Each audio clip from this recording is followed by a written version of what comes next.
제6편 병상의 깨달음. 예상 러닝타임 23분. 타겟 5060대 시니어.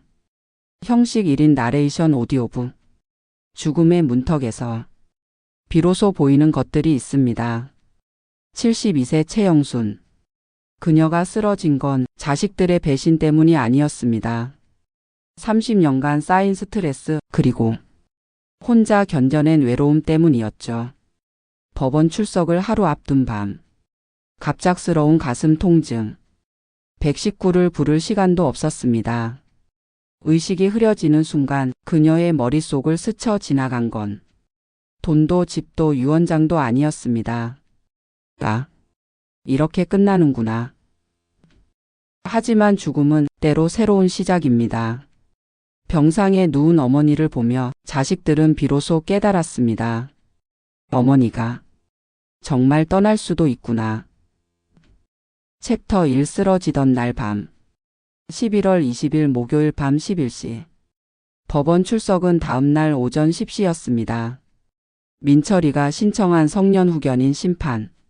저를 무능력자로 만들려는 마지막 시도. 저는 침대에 누워 서류들을 정리하고 있었어요. 변호사가 준비해준 답변서, 정신감정 소견서, 그리고 30년간의 기록들. 그때였습니다. 가슴이 조였습니다. 처음엔 체한 줄 알았어요. 하지만 아니었습니다. 가슴 한가운데서 바위가 짓누르는 것 같은 통증. 숨을 쉴 수가 없었어요. 이건 심장? 침대에서 일어나려 했지만 몸이 말을 듣지 않았습니다. 핸드폰을 잡으려 손을 뻗었지만 너무 멀었어요. 안 돼. 이러면 안 돼. 내일 법원에 가야 하는데. 민철이한테 지면 안 되는데. 하지만 몸은 움직이지 않았습니다. 시야가 흐려졌습니다. 천장이 빙글빙글 돌았어요. 그 순간 이상하게도 주마등처럼 여러 장면들이 스쳐 지나갔습니다. 남편과 결혼식 올리던 날, 민철이를 처음 낳았을 때, 은혜가 첫걸음을 뗐을 때, 민수가 초등학교 입학하던 날, 지훈이가 엄마하고 처음 부르던 순간, 눈물이 났습니다. 그땐 정말 행복했는데, 언제부터 이렇게 됐을까? 의식이 점점 멀어졌습니다. 누가 좀 와줬으면. 하지만 아무도 없었어요. 72년을 살면서 가장 외로운 순간이었습니다. 챕터 2 발견. 다음날 아침 9시. 친구 미란이가 전화를 걸었습니다. 영순아, 오늘 법원 가는 날이지? 힘내. 내가 같이 갈게. 하지만 전화를 받지 않았어요. 미란이는 이상하다고 느꼈습니다. 영순이가 전화를 안 받아? 오늘 같은 날? 불안한 마음에 미란이는 택시를 타고 제 집으로 왔습니다. 초인종을 눌렀지만 대답이 없었어요. 영순아. 나야, 미란이. 문을 두드렸지만 안에서 아무 소리도 들리지 않았습니다. 미란이는 관리실로 달려갔어요. 저기요. 제 친구가 안에서 쓰러진 것 같아요. 문 좀 열어주세요. 관리인이 비상키를 가지고 왔습니다. 문이 열렸습니다. 거실은 조용했어요. 영순아? 영순아. 미란이가 안으로 들어갔습니다. 침실 문을 열었고 침대 옆 바닥에 쓰러져 있는 저를 발견했습니다. 영순아. 미란이가 비명을 질렀어요. 119요. 빨리 119 불러주세요. 관리인이 급히 전화를 걸었습니다. 미란이는 제 손을 잡았어요. 영순아, 정신 차려. 나야, 미란이야. 저는 눈을 뜰 수 없었습니다. 하지만 미란이 목소리는 들렸어요. 괜찮아. 금방 병원 갈 거야. 버텨. 제발 버텨. 119가 도착했습니다. 환자 의식 없습니다. 혈압 18만 100실 심박수 불규칙. 급성 심근경색 의심. 빨리 병원으로. 앰뷸런스 사이렌이 울렸습니다. 미란이가 함께 탔어요. 영순아, 괜찮을 거야. 괜찮을 거야. 하지만 미란이의 목소리는 떨리고 있었습니다. 챕터 3 응급실. 대학병원 응급실. 저는 응급처치를 받았습니다. 심전도, 혈액검사, 엑스레이. 의사가 미란이에게 물었습니다. 보호자시죠? 아니요, 친구예요. 가족은? 가족분들 연락처 아세요? 네, 알아요. 미란이는 떨리는 손으로 제 핸드폰에서 민철이 번호를 찾았습니다. 전화가 연결됐습니다. 여보세요? 민철 씨죠? 저 어머님 친구 미란이에요. 아, 네. 무슨 일이세요? 어머님이 쓰러지셨어요. 지금 병원 응급실이에요. 네? 어머니가요? 빨리 오세요. 심근경색이래요. 전화를 끊은 민철이는 회사 책상 앞에서 멍하니 있었습니다. 어머니가 쓰러지셨다고? 1시간 후 민철이가 제일 먼저 도착했습니다. 수진이도 함께였어요. 어머니는 어디 계세요? 중환자실 가셨어요. 중환자실요? 곧이어 은혜가 도착했습니다. 엄마 어디 있어? 은혜야. 중환자실이야. 은혜는 그 자리에서 주저앉았습니다. 민수도 헐레벌떡 뛰어왔어요. 어머니. 셋은 중환자실 앞에서 의사를 기다렸습니다. 30분 후 의사가 나왔습니다. 보호자 누구세요? 저희가 자식들입니다. 환자분 급성 심근경색이었습니다. 다행히 골든타임 안에 오셔서 응급시술했습니다. 그럼 괜찮으신 거예요? 일단은 안정됐습니다. 하지만 앞으로 일주일이 고비예요. 재발 위험도 있고 합병증도 올 수 있습니다. 그리고 직접적인 원인은 심근경색이지만 스트레스가 많으셨던 것 같아요.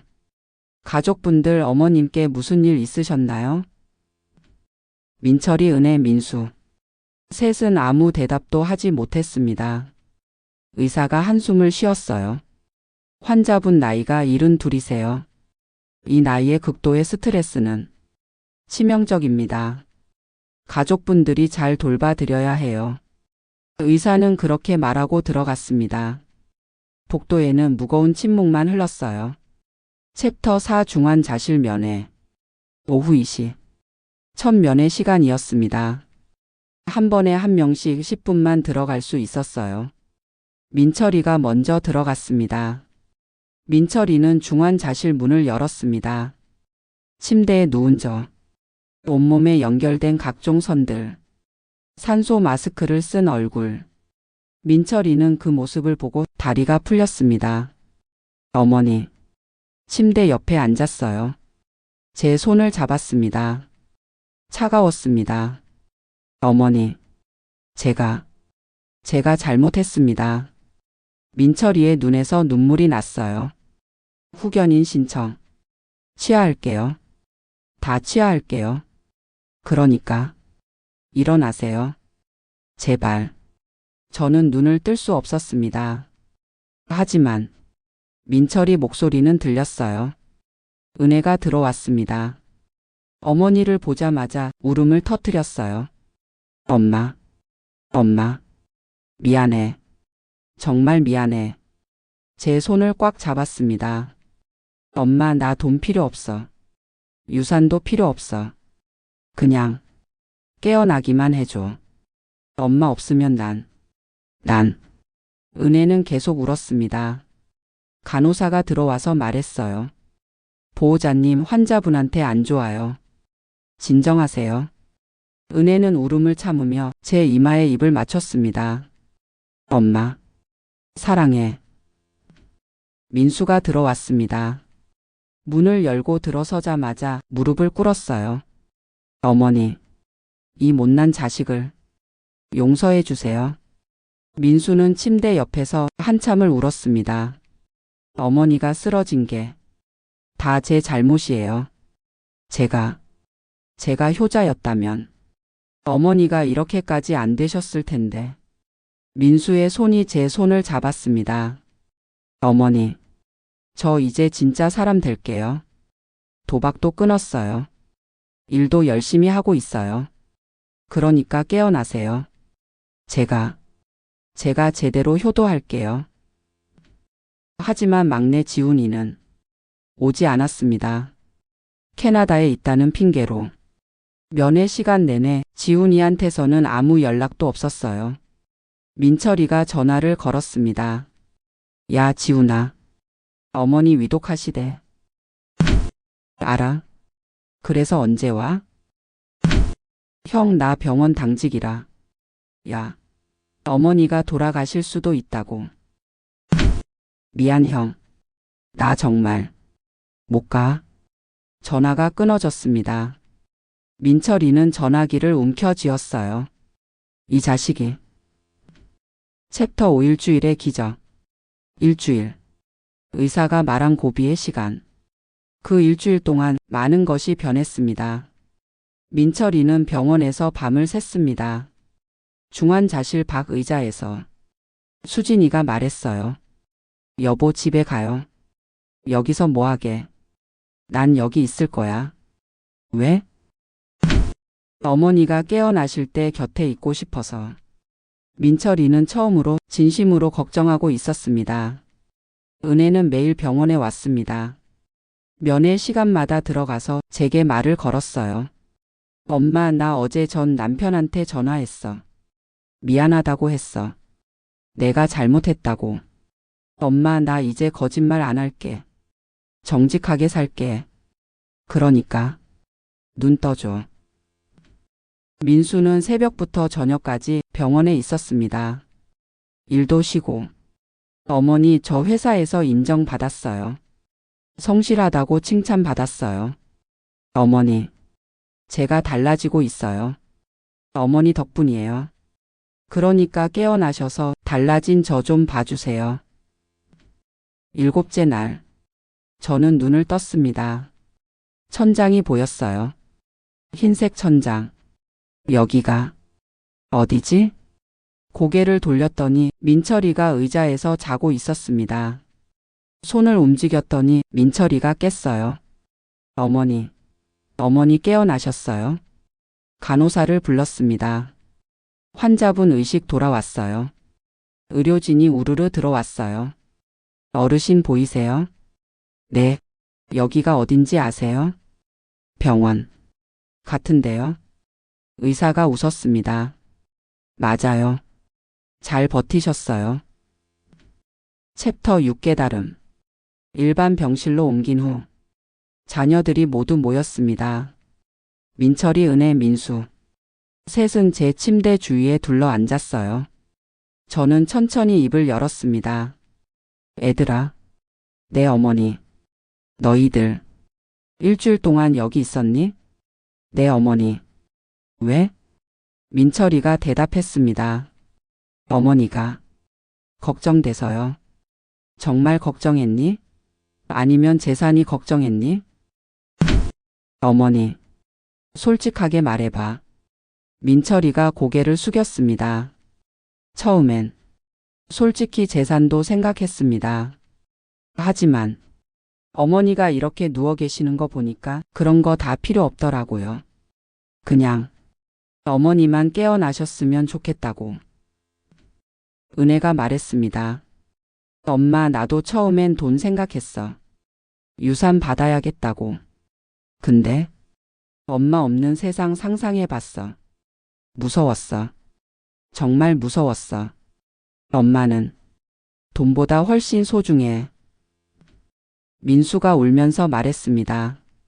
어머니, 저는 평생 어머니한테 손만 벌렸어요. 받기만 했지 드린 게 없어요. 이제라도 제대로 효도하고 싶어요. 돈 때문이 아니라 진짜로요. 저는 울었습니다. 애들아, 너희들이 그렇게 말해주는 게 엄마는 그게 제일 좋아. 돈이 뭐라고. 너희들만 있으면 돼. 민철이가 제 손을 잡았습니다. 어머니 후견인 신청 취하했어요. 그리고 유언장도 어머니 마음대로 하세요. 저희는 아무 바람 없어요. 은혜도 고개를 끄덕였어요. 맞아, 엄마. 유산 필요 없어. 엄마만 건강하면 돼. 민수도 말했습니다. 어머니, 저도 바라는 거 없어요. 그냥 어머니 곁에 있게 해주세요. 그때 제가 물었습니다. 지훈이는? 셋은 대답하지 못했습니다. 저는 알았어요. 지훈이는 오지 않았다는 걸. 지훈이, 연락도 없니? 민철이가 고개를 끄덕였습니다. 가슴이 아팠습니다. 내 자식 중 셋은 돌아왔는데 한 명은 끝까지 돌아오지 않았습니다. 2주 후 저는 퇴원했습니다. 민철이가 차로 데려다 줬어요. 집에 도착하니 은혜와 민수가 청소를 해놨더군요. 엄마, 집 깨끗하게 해놨어. 고마워. 냉장고에는 반찬이 가득했습니다. 이거 누가 한 거야? 우리가 같이 만들었어요. 눈물이 났습니다. 너희들 정말. 그날 저녁 4시 함께 저녁을 먹었습니다. 민철이, 은혜, 민수 그리고 저. 오랜만에 웃음이 나왔어요. 엄마, 이거 드세요. 어머니, 이것도 맛있어요. 어머니, 천천히 드세요. 평범한 저녁 식사. 하지만 너무나 행복했습니다. 이게 가족이구나. 식사 후 저는 서랍을 열었습니다. 유언장을 꺼냈어요. 애들아. 네? 이거 고쳐 써야겠다. 유언장이요? 응. 너희들 몫을 넣어야지. 민철이가 손을 저었습니다. 어머니, 안 그러셔도 돼요. 아니야. 너희들 자격 있어. 이번에 증명했잖아. 하지만 지훈이 몫은 없어. 그 애는 끝내 안 왔으니까. 그때 초인종이 울렸습니다. 민철이가 문을 열었어요. 그리고 놀란 표정으로 돌아봤습니다.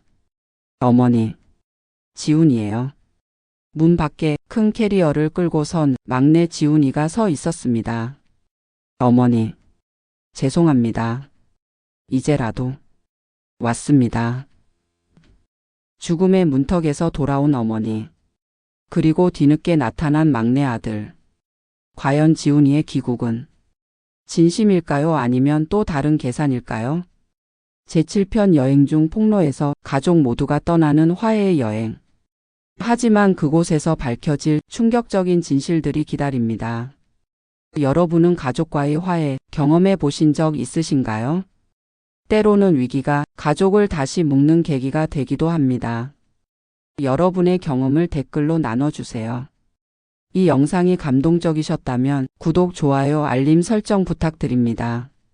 화해의 여행에서 터져 나올 진실 폭탄. 절대 놓치지 마세요. 시니어 인생 스토리 여러분과 함께합니다. 감사합니다.